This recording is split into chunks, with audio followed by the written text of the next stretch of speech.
வணக்கம்.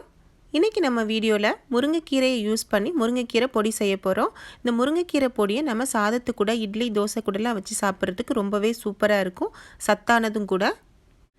இதை எப்படி பண்ணலாம், என்னென்ன பொருள்லாம் தேவைங்கிறத வாங்க வீடியோக்குள்ளே போய் பார்க்கலாம். இப்போ நாம் பொடி பண்ணுறதுக்காக ஒரு கட்டு அளவு முருங்கைக்கீரை, அதாவது ஒரு 10லேருந்து 15 அளவு குச்சி அளவு உள்ள முருங்கைக்கீரையை நான் வந்து உருவி சுத்தம் பண்ணி எடுத்து வச்சுருக்கேன். இதை நல்லா நம்ம தண்ணியில் போட்டு கழுவி எடுத்துக்கலாம். எடுத்து ஒரு காட்டன் துணியில் உணர வச்சுட்டு இதை வந்து நிழல் காய்ச்சலாம் நம்ம வீட்டுக்குள்ளேயே வச்சு காய வச்சுக்கலாம். குறிப்பாக நம்ம இதை வெயிலில் காய வைக்கக்கூடாது, நிழல்லையே நம்ம வந்து காய வச்சுக்கலாம். இது காயறதுக்கு வந்து 3லேருந்து 1 வாரம் வரைக்கும் எடுக்கும். நல்லா வந்து பொல பொலன்னு உதிரியாக வர அளவுக்கு நல்லா காய வச்சு எடுத்துக்கோங்க. முருங்கைக்கீரை கூட நம்ம சேர்த்து அரைக்கிறதுக்காக நான் இன்றைக்கி 1/2 கப் அளவுக்கு கருப்பு உளுந்தை எடுத்திருக்கேன். நம்ம எப்போவுமே பொடி பண்ணுறப்ப கருப்பு உளுந்தை சேர்த்து செஞ்சோம் அப்படின்னா பொடி நல்லா வாசமாகவும் அதே சமயம் ரொம்ப டேஸ்ட்டாக இருக்கும். வெள்ளை உளுந்துக்கு பதிலாக நீங்கள் கருப்பு உளுந்து சேர்த்து செஞ்சிங்கன்னா தான் பொடி நல்லா ரொம்ப சூப்பராக இருக்கும். இப்போ நம்ம எடுத்த உளுந்தை வந்து ட்ரை ரோஸ்ட் பண்ணி எடுத்துக்கலாம். மீடியம் ஃப்ளேமில் வச்சுட்டு நல்லா வறுத்து எடுத்துக்கோங்க. உளுந்து இப்போ நல்லா ரோஸ்ட் ஆகி வந்துருச்சு. இதை எடுத்து நம்ம பிளேட்டுக்கு மாற்றி வச்சிடலாம். எந்த கப்பால் உளுந்தை எடுத்தீங்களோ அதே கப்பாலேயே 1/4 கப் அளவுக்கு கடலைப்பருப்பை நம்ம எடுத்து இப்போ வந்து ரோஸ்ட் பண்ணி எடுத்துக்கலாம்.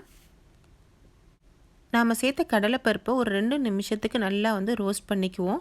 நம்ம இது கூடவே இன்றைக்கி 1/4 கப் அளவுக்கு, அதே அளவில் நம்ம 1/4 கப் அளவுக்கு அரிசியை எடுத்திருக்கேன். இது பச்சை அரிசியாக இருந்தாலும் சரி, புழுங்கல் அரிசியாக இருந்தாலும் சரி, இதையும் சேர்த்து நம்ம வந்து ரோஸ்ட் பண்ணிக்கலாம். கூடவே 1 டீஸ்பூன் ஜீரகம், 1 டீஸ்பூன் மிளகு, சின்ன பீஸ் கட்டி பெருங்காயத்தை எடுத்து வச்சுருக்கேன். இதையும் சேர்த்து நம்ம வந்து வறுத்துக்கலாம்.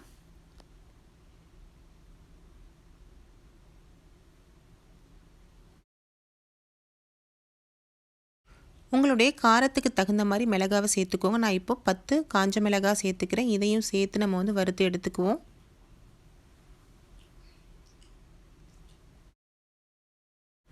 நாம் சேர்த்த எல்லா பொருளுமே நல்லா ரோஸ்ட் ஆகி பொன்னிறமாக வர ஆரம்பிச்சிருச்சு. இதை எடுத்து நம்ம வந்து பிளேட்டுக்கு மாற்றிடலாம்.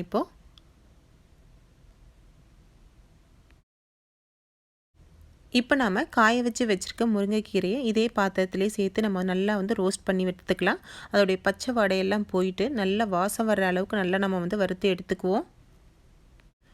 நீங்கள் வறுக்கிறப்ப பாத்திரம் சின்னதாக இருந்துச்சுன்னா இந்த முருங்கைக்கீரை வந்து டைரெக்டாக சேர்க்காம நம்ம வந்து பொடி பண்ணி கூட சேர்த்து நம்ம இதை வந்து ட்ரை ரோஸ்ட் பண்ணி எடுத்துக்கலாம். மிக்ஸி ஜாரில் போட்டு நல்லா வந்து நைஸாக அடித்து எடுத்துகிட்டு இதை வந்து இதே பாத்திரத்திலே சேர்த்து நம்ம வறுத்தும் கூட நம்ம எடுத்து சேர்த்துக்கலாம். இதை நல்லா வந்து நம்ம வந்து இப்போ ரோஸ்ட் பண்ணி எடுத்துக்குவோம். இப்போது முருங்கைக்கீரை நல்லா வந்து ரோஸ்ட் ஆகி வந்துருச்சு. நம்ம இப்படி கையில் எடுத்து பிடிச்சோம் அப்படின்னாலும் நம்ம வறுக்கிற கீரை வந்து நல்லா பொலன்னு வந்து நொறுங்கி வர அளவுக்கு இருக்கும். அந்த டைமில் நம்ம இதை எடுத்து பிளேட்டுக்கு வந்து மாற்றிடலாம். இப்போ அதே பாத்திரத்துலேயே லாஸ்ட்டாக ஒரு 4 பூண்டு பல் மட்டும் தோலோடு நம்ம வந்து சேர்த்துக்கலாம். சேர்த்து நம்ம இதையும் வந்து ரோஸ்ட் பண்ணி எடுத்துக்குவோம். பூண்டோட மேல் தோல் எல்லாம் நல்லாவே வந்து செவந்து ரோஸ்ட் ஆகி வந்துருச்சு. இதை எடுத்து நம்ம வந்து பிளேட்டுக்கு மாற்றிடலாம். இப்போது வறுத்து எடுத்த பொருள் எல்லாத்தையுமே நம்ம வந்து பிளேட்டுக்கு மாற்றியாச்சு. இதை நல்லா நம்ம வந்து ஆற வச்சு நம்ம வந்து பொடி பண்ணிக்கலாம். உங்களுக்கு புளிப்பு டேஸ்ட்டு பிடிக்கும் அப்படின்னா இது கூடவே கொஞ்சமாக சின்ன பீஸ் அளவு வந்து புளியையும் நம்ம சேர்த்து நம்ம வறுத்துட்டு இது கூடவே சேர்த்து நம்ம வந்து பொடி பண்ணிக்கலாம். நான் இன்றைக்கி வந்து புளியை சேர்க்காம தான் அரைக்கிறேன். உங்களுக்கு வேணும்னா நீங்கள் சேர்த்துக்கோங்க. இப்போ நம்ம எடுத்த பொருள் எல்லாத்தையுமே நம்ம மிக்ஸி ஜாரில் போட்டு நல்லா நைஸாக அரைச்சி எடுத்துக்கலாம். இது கூடவே உப்பையும் சேர்த்து நான் வந்து அடித்து எடுத்துக்கிறேன். மிக்ஸி ஜாரில் போட்டு நல்லா நைஸாக வந்து முருங்கைக்கீரை பொடியை வந்து அடித்து எடுத்தாச்சு. உங்களுடைய விருப்பத்துக்கு தகுந்த மாதிரி நீங்கள் அடிச்சுக்கோங்க. உங்களுக்கு கொஞ்சம் குறப்பாக இருக்குன்னா குறப்பாக அடிச்சுக்கோங்க. இல்லை நைஸாக வேணும்னா நல்லா நைஸாக அடித்து எடுத்துக்கோங்க. இதை நம்ம வந்து சாதத்து கூட இட்லி தோசை கூடலாம் வச்சு சாப்பிட்டோம் அப்படின்னா ரொம்பவே சூப்பராக இருக்கும். நல்லெண்ணெய் நெய் விட்டு நீங்கள் சாப்பிட்டீங்க அப்படின்னா ரொம்ப சூப்பராக இருக்கும். ட்ரை பண்ணி பாருங்கள்.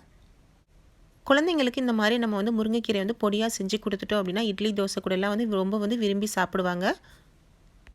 இப்போ நல்ல டேஸ்டியான அதே சமயம் சத்தான முருங்கைக்கீரை பொடியை ரெடி பண்ணியாச்சு.